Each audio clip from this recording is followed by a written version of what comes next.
Segunda de Pedro, capítulo 1, e hoje introduzindo a exposição que nós faremos nesta carta, quero ler com os irmãos apenas os versículos 1 e 2, o prefácio e a saudação aí nesta carta.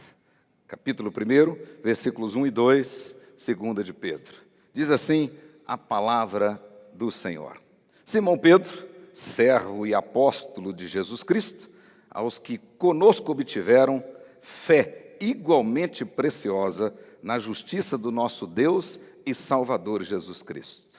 Graça e paz vos sejam multiplicadas no pleno conhecimento de Deus e de Jesus, nosso Senhor. Senhor Deus, Pai querido, em nome de Jesus, esteja agora permitindo que o Teu Espírito, o mesmo que inspirou esta palavra, esteja iluminando nossos corações e mentes, para tirarmos proveito da palavra santa. Permita, Senhor, que o coração do Teu povo esteja preparado, seja terra fértil, que esta palavra possa fazer a diferença ao longo desta semana na vida de cada um. E todos nós, como igreja, possamos verdadeiramente entender a Tua palavra, amar a Sua palavra e viver por ela. Em o nome de Jesus nos ajude. Repreenda tudo aquilo que não agrada ao Senhor e dá-nos agora a reverência e a quietude necessárias para entendermos, para estudarmos a palavra santa do Senhor. Em o nome de Jesus, para a honra e glória do Senhor. Amém, amém e amém. Meus queridos irmãos, há 2 domingos atrás, nós concluímos aqui a exposição na primeira carta de Pedro, e com o tema Forjados pelo Fogo. Hoje eu quero começar com os irmãos um novo estudo, uma nova série de sermões, agora na segunda carta de Pedro, com o tema Firmados na Palavra.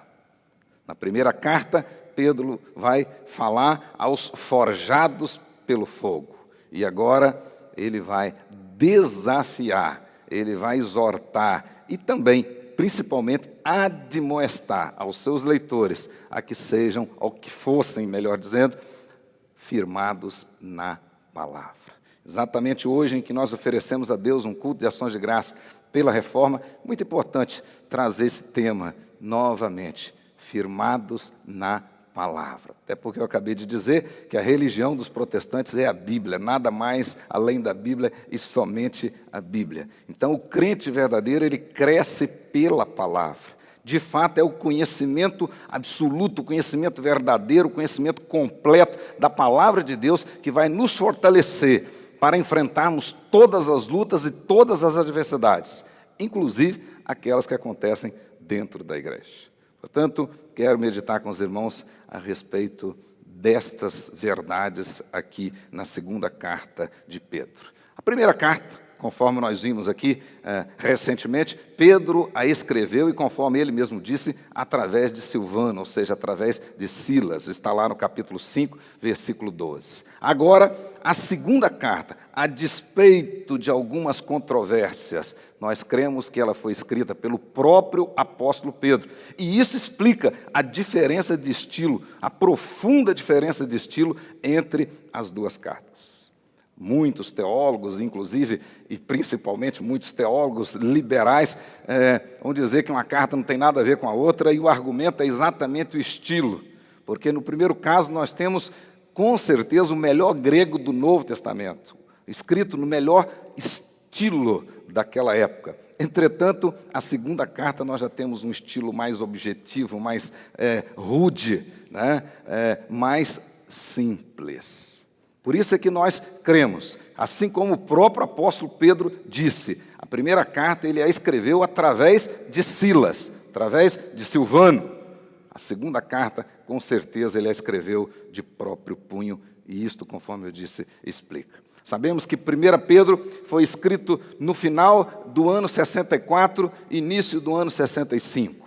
Esta segunda carta, conforme o próprio Pedro diz aqui, ele a escreveu já no final da sua vida. Versículo 15 desse capítulo 1, ele vai dizer que já estava chegando no final, ele já sentia que Jesus Cristo já tinha revelado isso para ele, que o tempo dele já estava se concluindo. E ele então resolve escrever essa carta para os mesmos destinatários da primeira carta, ou seja, os forasteiros, os crentes, os eleitos de Deus, que estavam lá na região da Capadócia, da Bitínia, lá no norte e nordeste, noroeste, melhor dizendo, da Ásia Menor. Mas o texto diz claramente que ele a escreveu no final da sua vida. E nós sabemos pela tradição que Pedro morreu precisamente no ano 67, com 75 anos de idade. No ano 67, ainda no governo do imperador Nero. Morreu debaixo do tacão de Nero, época de muita perseguição. Então, com certeza, essa segunda carta foi escrita nesse período de entre 65 e 67. Bem provável no ano 66, já quando Pedro se aproximava do seu martírio, da sua morte. Nós podemos também, assim como o apóstolo Paulo escreveu 2 cartas aos Coríntios, escreveu 2 cartas aos Tessalonicenses, o apóstolo Pedro também escreveu 2 cartas a esses forasteiros, conforme a Bíblia diz, lá dessa região da Galácia, do Ponto, da Capadócia, lá na Ásia Menor. 2. Agora, a primeira e a segunda carta do apóstolo Pedro são consideradas cartas gerais, universais, ou seja, endereçadas a todas as igrejas. Num primeiro momento, aquelas igrejas, aqueles irmãos que estavam nessa região, mas deveriam ser lidas e, de fato, o propósito era esse, em todas as demais igrejas. Portanto, uma carta endereçada a nós hoje, com certeza. A despeito dessa carta, essa segunda carta de Pedro aqui, ser uma das cartas mais cravejadas de críticas pelos críticos no Novo Testamento. Muitos chegam a dizer que esta carta não é de Pedro e não foi inspirada. Na realidade, por causa dessas controvérsias, esta carta, a segunda de Pedro, foi uma das últimas a ser reconhecidas no cânon sagrado como um livro inspirado.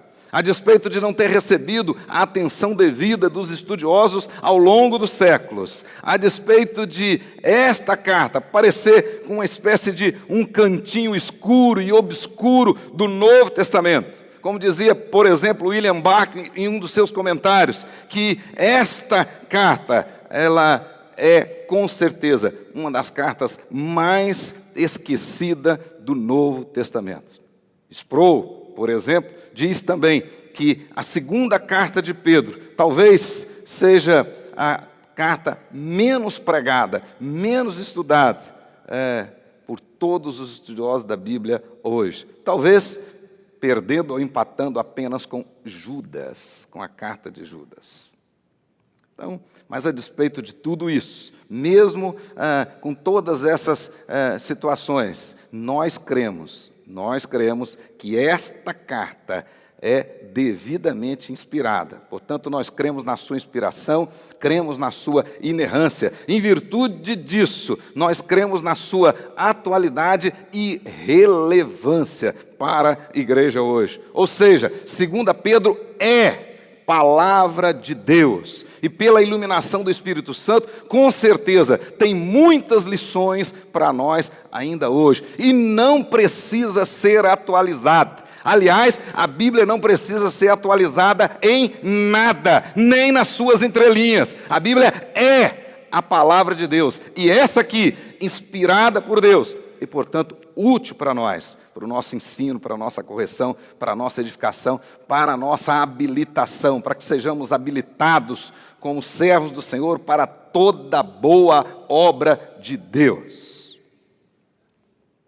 Conforme vimos anteriormente, primeira carta, o objetivo de Pedro foi consolar e exortar, ou seja, fortalecer os cristãos dispersos que estavam lá enfrentando o fogo intenso das perseguições. Ou seja, estavam sendo forjados pelo fogo. Pedro sabia que perseverar sem amargura, perseverar sem perder a esperança em meio às tribulações, em meio às perseguições, e mesmo assim viver de maneira obediente, de maneira que agrade ao Senhor, é muito difícil. Pedro sabia disso. E segundo ele, na realidade, isso só é possível para aqueles que são amados de Deus, aqueles que são guardados, protegidos de Deus, aqueles que são sustentados pelo Todo-Poderoso Deus. Em outras palavras, Pedro estava dizendo que só o eleito tem esse privilégio e, portanto, esse conhecimento de que ele é amado, de que ele é protegido, de que ele é guardado, de que ele é sustentado por Deus, é exatamente esse conhecimento que vai fortalecê-lo para enfrentar o fogo das perseguições, as circunstâncias difíceis. Capítulo 4, verso 12 da primeira carta. E este eleito, ele sabe que mesmo diante dessas situações, ele não precisa ficar assustado, nem atemorizado. Ele pode lançar todas as suas ansiedades sobre Jesus, porque Jesus cuidará dele. Capítulo 5, versículos 7. Lá na primeira carta, Pedro ensina isso. Foi essa a mensagem de Pedro na primeira carta. Aqui na segunda carta, o propósito de Pedro é combater os falsos ensinos. O propósito de Pedro aqui na segunda carta agora é combater as heresias que se espalhavam na igreja, especialmente nessa região da Ásia Menor. Pedro, como Paulo e João, já no seu tempo, eles estavam já extremamente preocupados com algo que ameaçava de maneira extremamente séria, de maneira mortal, as igrejas naquela época, o bem-estar do povo de Deus. E eles sabiam que, de fato, o que ameaçava o bem-estar do povo de Deus era os falsos ensinos. E a presença insidiosa daqueles que espalhavam essas heresias entre o povo de Deus, 2 Pedro capítulo 2, verso 1, indicando já que isto era uma característica da volta de Jesus, da proximidade da volta de Jesus. Isso era um sinal dos últimos dias. Capítulo 3, versículo 3, aí da segunda carta. Pedro queria que, além de corrigir os erros que estavam acontecendo, por causa desses hereges, por causa dessas doutrinas falsas que começavam a adentrar o seio das igrejas, Pedro, além de corrigir aqueles erros, ele queria também fortalecer, encorajar os crentes a manterem firmes na fé genuína e instruí-los da melhor maneira possível. E ele entendeu que a melhor maneira de instruí-los era fortalecendo-os no conhecimento da palavra. Na realidade, Pedro vai deixar claro nessa carta a supremacia das Escrituras Sagradas, a suficiência das Escrituras Sagradas. E ele entendia que para corrigir aqueles erros e ao mesmo tempo fortalecer os crentes, ao mesmo tempo encorajar os crentes, para que eles pudessem não só detectar as heresias, mas como combatê-las. A única maneira de fazer isso era firmando-os na palavra, incentivando-os a crescer na graça e no conhecimento do nosso Senhor e Salvador Jesus Cristo. Pedro sabia que a melhor maneira, aliás, a única maneira de combater a heresia, o falso ensino entre os cristãos, era se apegar, era aprender, e ele usa a expressão aí, o pleno conhecimento de Deus. Olha aí na sua Bíblia, aí no nosso versículo 2, no versículo 3, no versículo 8, no capítulo 2, versículo 20. Na verdade, esse conceito de conhecer a Bíblia como uma obrigação inegociável do verdadeiro crente. O verdadeiro crente, em hipótese alguma, pode dispensar o conhecimento da palavra de Deus. Em hipótese alguma, ele pode deixar de crescer no conhecimento da palavra de Deus. Um ditado que surgiu na época da Reforma e com certeza é verdadeiro até hoje, diz assim: ou o pecado te afasta da Bíblia ou a Bíblia te afasta do pecado. Isso é verdade. E Pedro sabia que só a Bíblia, o verdadeiro conhecimento da Bíblia, para você realmente não cair no engodo das heresias. Por isso é que nessa segunda carta, a palavra-chave, o conceito-chave de Pedro aí é exatamente conhecimento. A palavra conhecimento, nas suas várias formas, aparece entre 11 e 13 vezes, dependendo aí da tradução. 11 ou 13 vezes aí no texto da segunda carta de Pedro. Portanto, muito importante isso. E agora, nesses dias em que nós estamos vivendo, onde todos os dias surge uma novidade, nós precisamos mais do que nunca estar firmados na palavra de Deus. Mais do que nunca, precisamos de fato ser uma igreja verdadeira. E a igreja verdadeira, a principal marca da igreja verdadeira é que ela está fundamentada na autoridade inegociável, suprema da palavra de Deus. É isso que os reformados diziam e é isso que nós temos que dizer hoje. De fato, para nós, a Bíblia é palavra de Deus e a única regra de fé e prática, a autoridade absoluta para nós. Nós não discutimos isso. Pois bem, assim, o tema de 1 Pedro é consolo e encorajamento em tempos de perseguições. E a tônica da primeira carta é a esperança. Já aqui, em 2 Pedro, o tema é a maturidade cristã, a maturidade espiritual através do crescimento na graça e no conhecimento do nosso Senhor Jesus, ou seja, no conhecimento da Bíblia. A única maneira de você conhecer Deus é através da Bíblia, de você conhecer toda a obra de Jesus é através da Bíblia, aquilo que vai fundamentar a sua fé. A tônica, então, da segunda carta é exatamente o conhecimento verdadeiro, o conhecimento completo. É isso que ele vai dizer aí para nós. A intensidade dessa segunda carta mostra que Pedro estava mais preocupado, e preste atenção nisso. Essa carta é clara nesse sentido. A intensidade como Pedro escreveu, e muitas vezes até a rudeza dele ao escrever esta carta, deixa claro que ele estava mais preocupado com o fogo que estava surgindo dentro do que com o fogo de fora. Na visão do apóstolo Pedro, o problema para a igreja não é a perseguição. Na visão do apóstolo Pedro, as perseguições, elas na realidade constituem provas e são maneiras que Deus, na sua sabedoria, na sua soberania, permite acontecer conosco exatamente para nos depurar, para nos provar, para nos fazer mais fortes ainda. Então, na visão de Pedro, as perseguições lá fora, as pessoas não compreendendo a gente, etc. E tal, esse não era o problema. E por não ser o problema, eu não preciso me preocupar em adequar a eles.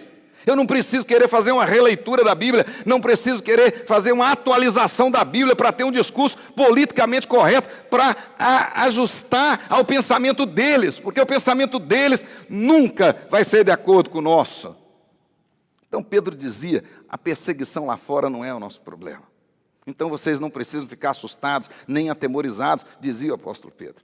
Agora, pela intensidade como ele escreveu essa segunda carta, a preocupação dele é com o fogo aqui dentro, ou seja, a heresia aqui dentro. Esse sim, esse é o problema. A igreja aqui não estudar a Bíblia, a igreja aqui se secularizar, você se contentar em ler 2 ou 3 versículos da Bíblia apenas uma vez por semana aqui, ou ouvir e não dar mais bola para as Sagradas Escrituras. Esta era a preocupação de Pedro. A preocupação de Pedro era a fraqueza espiritual, analfabetismo bíblico da igreja. Esta era a preocupação de Pedro. Ele diz, e esse fogo sim, esse vai gerar problemas seríssimos para a igreja. Na realidade, Pedro vai deixar claro aqui que quando os falsos profetas, quando os falsos mestres começam a sussurrar suas doces palavras nos ouvidos de cristãos imaturos. Por isso é que a Bíblia na realidade, ela não é nem nova e nem antiga. A Bíblia é eterna. E a palavra dela sempre, sempre será atual. De fato, como alguém disse, a Bíblia é mais atual do que o jornal de hoje. Com certeza. Mas observe bem que hoje nós vivemos esse tempo de tecnologia, de facilidade, acesso às informações, etc, etc. E às vezes os crentes ouvem tudo por aí afora, né? Assistem todos os tipos de vídeos, etc, estão ouvindo isso e ouvindo aquilo outro e não leem a Bíblia. E não leem a Bíblia. Aí ficam desesperados, porque um apareceu com a profecia não sei aonde, apareceu uma nuvem lá em cima de Jerusalém, ele já assustou aqui, né? E, enfim, presidente do parlamento israelita fez um acordo com isso, com aquilo outro, com outro mundo árabe, aí isso já começa aquela confusão terrível, tá? E não lê a Bíblia. Então, quando esses falsos profetas, esses falsos mestres começam a sussurrar suas doces palavras aí nos ouvidos dos cristãos imaturos, cristãos analfabetos na Bíblia, né? Quando eles começam com as suas palavras politicamente corretas, eles com certeza podem levar esses cristãos a perderem de fato a sua identidade e, pior ainda, perderem a utilidade. Esse foi o problema tanto na igreja de Pérgamo quanto na igreja de Laodiceia, especialmente a igreja de Laodiceia. Quando Jesus escreve aquela carta através de João, ele vai dizer que aquela igreja de Laodiceia ela perdeu a sua utilidade. Ela se tornou morta, morna, ela não tinha mais utilidade. Ou seja, ela não fazia mais diferença lá no mundo. E, ao invés dela influenciar o mundo que a influenciou, ela que estava ajustando os seus conceitos, ela estava fazendo uma releitura para aceitar o mundo. Observe bem que a Bíblia deixa claro que Jesus Cristo chama todos. Ele mesmo disse, vinde a mim todos vós que estáis cansados e sobrecarregados. Isso é uma grande verdade. Entretanto, ele chama todos, mas ele não chama tudo. Ele aceita todos, mas ele não aceita tudo. Isso é uma grande verdade na palavra de Deus. Então, o crente precisa estar maduro nas Escrituras exatamente para não ser enganado ou não se deixar enganar por estas conversas politicamente corretas. Quando isso acontece, quando o cristão perde a sua identidade, quando ele perde a sua utilidade, principalmente, isso vai afetar a sua fé, ou seja, ele vai, de fato, não crer mais na pessoa e nem na obra de Jesus. E, consequentemente, não vai crer na suficiência das Escrituras. E aí, quando isso acontece, e vai acontecendo de pouquinho, isso não acontece da noite para o dia, isso acontece com o sujeito querendo corrigir 2 ou 3 textos, né? Isso, aquilo, outro. Na realidade, quando isso acontece, o corpo de Cristo se desintegra. Por isso é que Pedro tinha razão. A grande preocupação deles era com fogo aqui dentro, porque esse aqui destrói a igreja, o de lá não. A perseguição, em todas as épocas da história, quando a igreja foi perseguida, ela ficou mais forte, ela cresceu mais. Na realidade, nesse sentido, o crente é igual a erva daninha, quanto mais você corta, mais cresce, né? E quanto mais se batia nos crentes, quanto mais prendia os crentes, quanto mais espoliava os crentes, mais eles cresciam, mais testemunho eles davam. Mas quando a heresia entrou na igreja, quando a palavra de Deus deixou de ser prioridade, quando a palavra foi colocada em segundo plano, em terceiro plano, como aconteceu várias vezes ao longo da história, e esse foi um dos principais motivos da reforma protestante do século XVI, porque a igreja daquela época já tinha se afastado da palavra de Deus há muitos e muitos anos, há séculos. Na realidade, o movimento que eclodiu lá no início do século XVI, precisamente no ano 1517, aquele movimento já vinha acontecendo há, no mínimo, 133 anos antes, na época de John Wycliffe, na Inglaterra.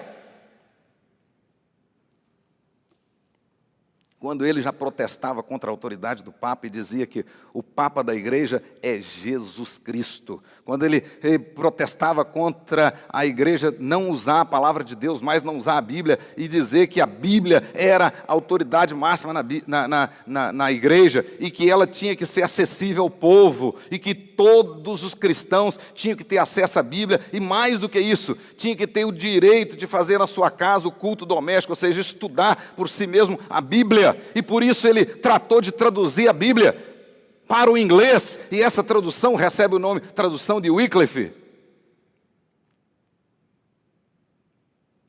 porque ele entendia que não tem condições de existir crente sem Bíblia.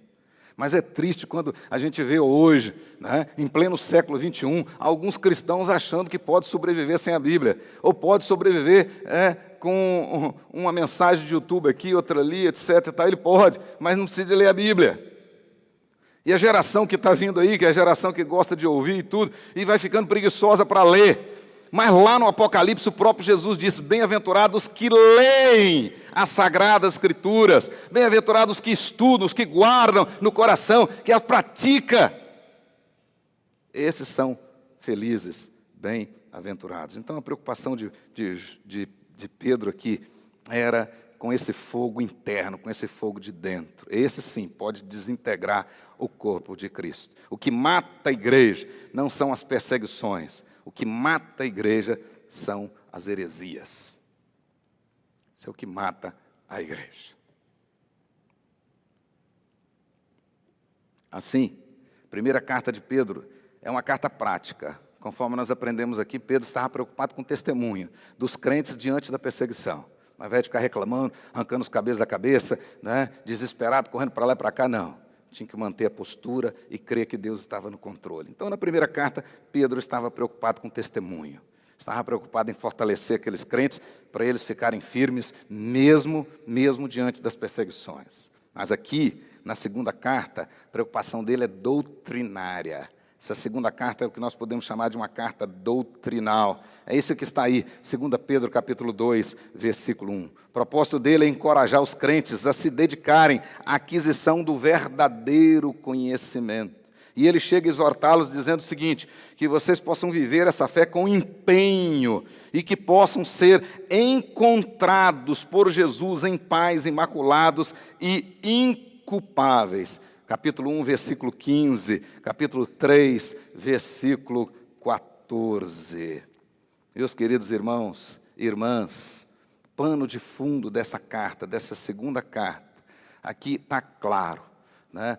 Pedro encontra-se alarmado, assustado. Ele sabia que o seu tempo de vida era pequeno. Ele mesmo disse, Deus já tinha revelado para ele, Jesus já tinha revelado para ele que o tempo dele estava chegando. E de repente ele recebe a notícia que tinha lá umas heresias. Há quem diga que pode ser aí o início de uma filosofia que no segundo século vai causar um dano terrível para a igreja, chamada gnosticismo. Mas o fato é que Pedro recebe a notícia que esse grupo de hereges, essas heresias, estava adentrando na igreja, principalmente em relação à supremacia das Escrituras e principalmente também em relação à supremacia de Jesus e à suficiência da sua obra. Por isso é que ele vai, então, tratar desses assuntos aqui. Por isso é que ele vai fazer esse chamado aos crentes, para que eles pudessem crescer e se tornarem fortes na sua fé.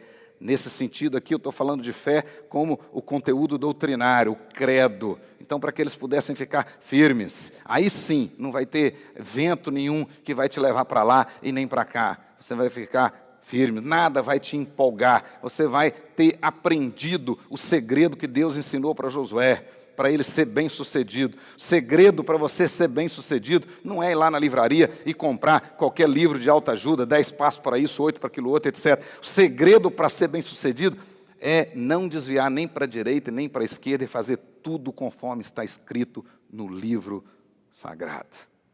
Esse é o segredo. A Bíblia é o seu manual de sucesso. Quer ser bem-sucedido? Leia a Bíblia. Estude a Bíblia.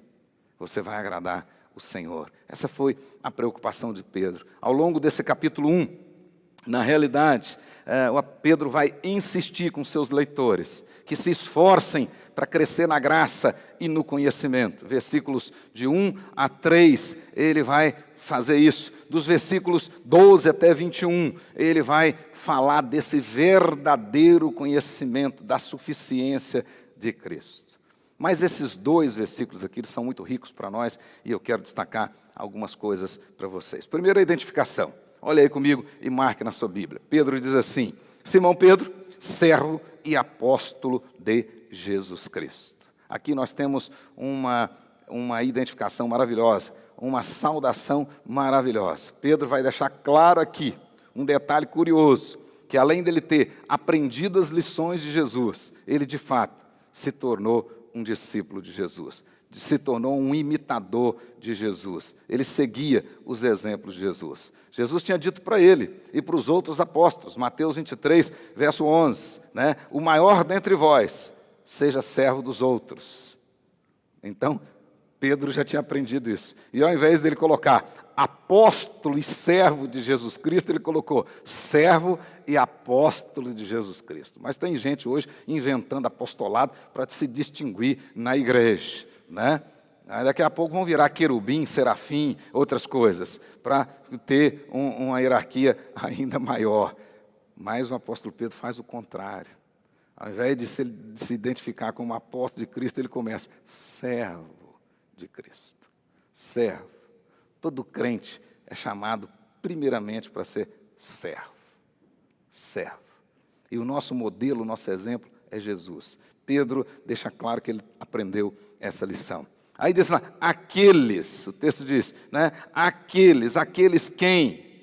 Conforme eu já disse, com certeza os mesmos destinatários da primeira carta. Aqueles irmãos crentes que eram verdadeiros forasteiros, né? Verdadeiros despatriados, né? Estrangeiros, em terra estranha, né? Estavam lá no norte e no noroeste da Ásia Menor. Mediante a justiça de nosso Deus e Salvador Jesus Cristo. Essa frase é riquíssima. Aqui o apóstolo Pedro vai deixar claro a base da fé e a sua obtenção pelos homens na justiça do nosso Deus e Salvador Jesus Cristo. Ou seja, nós podemos ver claramente aqui que somente e apenas na justiça de Deus é que a fé se torna possível. Na realidade, o que Pedro vai dizer para nós aqui é que ninguém tem fé de si mesmo. A fé não é inata ao homem. O que Pedro vai deixar claro aqui, que a fé é dom de Deus. Na realidade, a fé vem de Deus. Portanto, e é por causa da justiça de Deus que você a tem, que você a recebeu, que é o verbo que ele vai usar logo adiante. Mas a pergunta aqui, que a gente tem que fazer esse texto, de qual justiça Pedro está falando aqui? Né? Da justiça de Deus, né? Ou está falando da justiça da obra de Cristo, ou seja, a obra de Cristo que justifica o cristão. Ele está se referindo àquela justiça por causa da obra de Cristo que justifica o cristão, ou está falando da justiça de Deus? Ou seja, ontologicamente, do ser de Deus que é justo e como ele faz todas as coisas de maneira justa, inclusive concedendo sem acepção de pessoas a fé. De qual justiça que ele está falando? E parece que muitos estudiosos vão dizer que está falando desse segundo aspecto, ou seja, da justiça de Deus. Outros vão dizer que é da justiça de Cristo, daquela que nós recebemos em face da conversão, da regeneração. Né? Pois bem, me parece, a mim, que o texto está falando das duas. A meu ver, nós temos aqui ambos os casos. Ou seja, ao mesmo tempo que o texto está tratando dessa justiça afável, amorosa, providencial de Deus, e eu creio que essa justiça também encampa a obra da redenção, a justiça que nós temos em Cristo Jesus. Mas o texto, ele realmente é mais profundo ainda. Porque se nós entendermos aqui a justiça do nosso Deus e Salvador Jesus Cristo, e esse E como uma conjunção ligando Deus com Salvador Jesus Cristo, e aqui uma referência apenas a Jesus, né? Sim, aí fica bem claro que aqui é a justiça da obra de Cristo Jesus. Mas se nós entendemos que ele está falando aqui de duas pessoas da Trindade, do Pai e do Filho, da justiça de Deus, e aí a leitura literal seria a justiça do nosso Deus e de Jesus, nosso Salvador. Aí ele estaria falando das duas coisas. Pois bem, mas independente disso, o que fica interessante aqui é que, ao meu ver também, na realidade, Deus aqui é uma referência à divindade de Jesus. E Pedro foi o primeiro a declarar a divindade de Jesus. Quando Jesus perguntou, ele disse: tu és o Cristo, o Filho do Deus vivo. O primeiro que declarou a divindade de Jesus foi exatamente Pedro. E era muito importante ele começar a sua carta declarando a divindade de Jesus, porque esse é um dos assuntos que os hereges estavam querendo deturpar lá na igreja. E ele já dá o sinal logo no início da sua carta do que ele vai tratar. E lá na frente ele vai falar claramente da divindade de Jesus. Então, na realidade, aqui nessa saudação, ele está falando exatamente da justiça, mediante a justiça do nosso Deus, Jesus, e Salvador, Jesus Cristo. Jesus Cristo é Deus, é a imagem exata do ser de Deus, absolutamente Deus. Isso é importante para nós e não podemos abrir mão disso, né? Então, muitas heresias por aí fora, dizendo que Jesus foi criado. Jesus não foi criado, ele é eternamente gerado do Pai, a essência do Pai, absolutamente igual ao Pai. Quem vê a mim, vê o Pai. Ele mesmo dizia isso. Na realidade, lá em Hebreus diz que ele é a essência exata do ser de Deus. Você quer conhecer Deus? Conheça Jesus. Ele mesmo, na sua oração, ele vai dizer isso, né? Claramente, claramente. João capítulo 15, versículo 1, ele vai dizer isso. Pois bem, mas para encerrar, diz aí o texto: receberam conosco uma fé igualmente valiosa. Receberam conosco igualmente, obtiveram na nossa linguagem a fé igualmente preciosa. Olha o verbo que aparece aí, receberam. Então, mais uma vez eu digo, ninguém tem fé. Aqui cai por terra uma outra heresia que aparece aí, diz que você, né, tem fé, então você vai exercitá-la e vai crer em Jesus, e essa fé que vai te salvar. A fé não salva ninguém, a graça que salva, e nós a recebemos pela fé.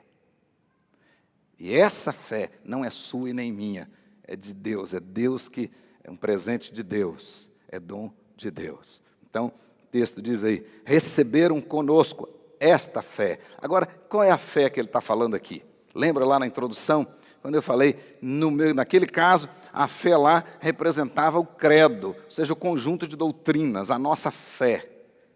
Então, alguém te perguntar sobre a sua fé, você vai dizer, né, no que você crê.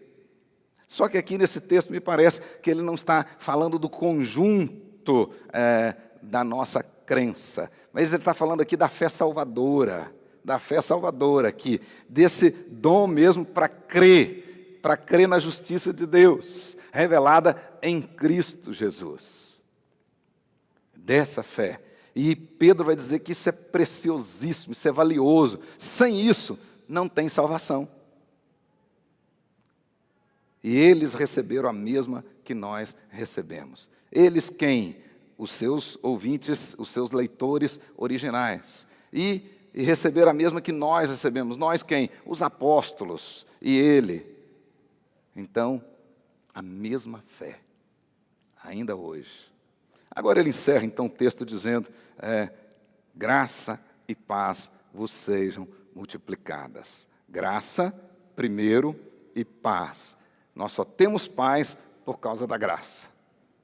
Foi exatamente a graça de Jesus, a obra de Jesus na cruz, que proporcionou paz entre nós e Deus, porque os nossos pecados faziam separação entre nós e Deus. Estávamos longe, destituídos da graça de Deus. Uma vez alcançados por essa graça, agora a Bíblia diz, nós temos paz com Deus. E, por causa disso, essa saudação, graça e paz, se tornou a saudação da igreja neotestamentária.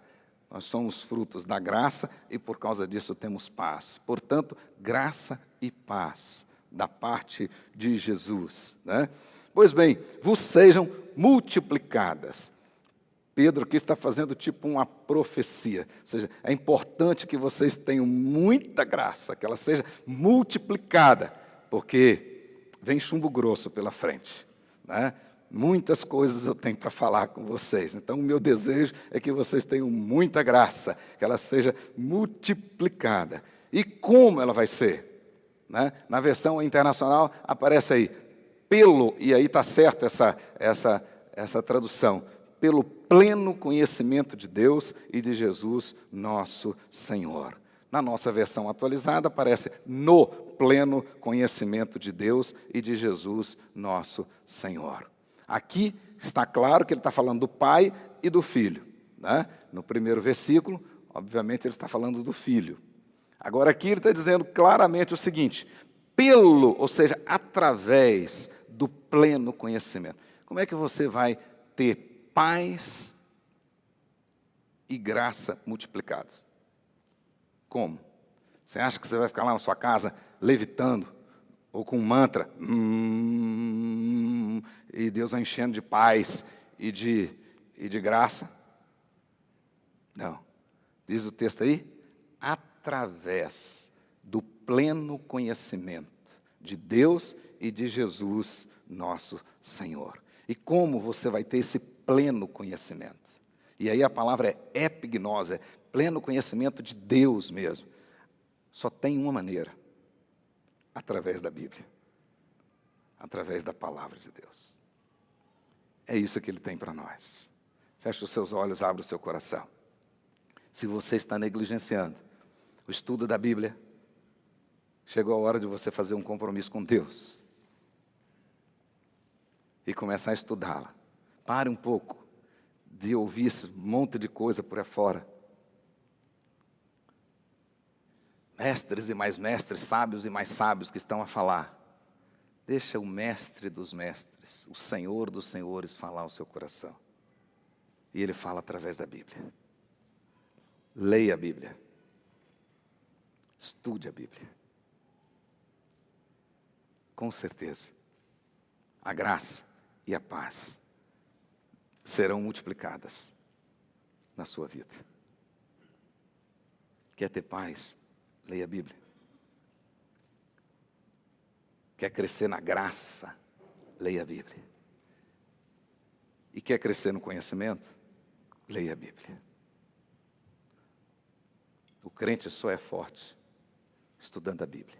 Quero encerrar com a palavra de João, que nessa ocasião estava vivo e tomou conhecimento dessa carta, que logo depois ele vai pastorear a igreja de Éfeso.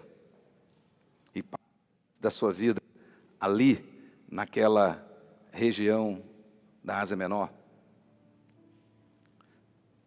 João escreve para os jovens e disse assim, jovens, eu vos escrevi porque sois fortes, mas sois fortes porque a palavra de Deus permanece em vós. E porque a palavra de Deus permanece em vós, tendes vencido o maligno.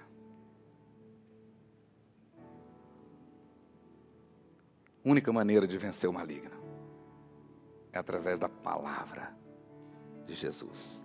É no nome de Jesus. No nome de Jesus. Então eu quero terminar dizendo o seguinte. O problema é o fogo de dentro, não é o fogo de fora. São líderes e mais líderes com suas conversas mansas, seus argumentos articulados, politicamente corretos, com aparência de verdade, mas é mentira. Quando muito, uma meia-verdade.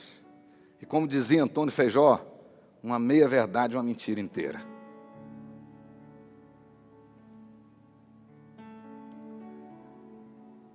Ponha no seu coração a palavra de Jesus. Ele disse assim, as minhas ovelhas ouvem a minha voz e me seguem. Elas não irão atrás de aventureiros. Elas não irão atrás de outros. Elas ouvem a minha voz. Seja uma boa ovelha, em nome de Jesus. Amém? Glória a Deus.